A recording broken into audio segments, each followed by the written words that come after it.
الوالدة حميدة وهي مفارقة للحياة.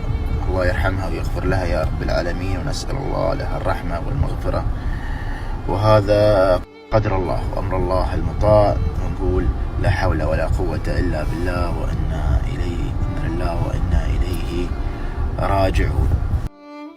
أنباء عن العثور عن الوالدة حميدة متوفاة في أحد الجبال بسلطنة عمان. تداول عدد من الحسابات الإخبارية المحلية في سلطنة عمان اليوم الاثنين أنباء عن العثور عن السيدة المسنة حميدة المعروفة إعلاميا بالوالدة حميدة في أحد جبال ولاية إزكي مفارقة للحياة.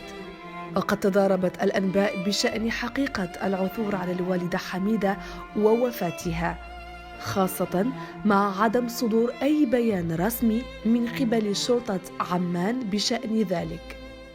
وقال سعد سالم عبر حسابه في تويتر في معلومات أنه تم العثور على جثمانها في قمة أحد الجبال بولاية سمائي، لكن الجثمان لا يزال يخضع للتحليلات المخبرية والجنائية من قبل شرطة عمان لمعرفة هويته. وكانت شرطة عمان أصدرت بيانا عن فقدان الوالدة حميدة في 5 أكتوبر تشرين الأول من الشهر، مناشدة من يملك أي معلومات تساهم في الوصول إليها التواصل مع الجهات المعنية. قد شغلت قصة اختفاء الوالدة حميدة مواطني السلطنة، خاصة مع الظروف الغامضة التي أحيطت بغيابها بعد خروجها من منزلها لحضور مناسبة واختفائها بعد ذلك دون أثر.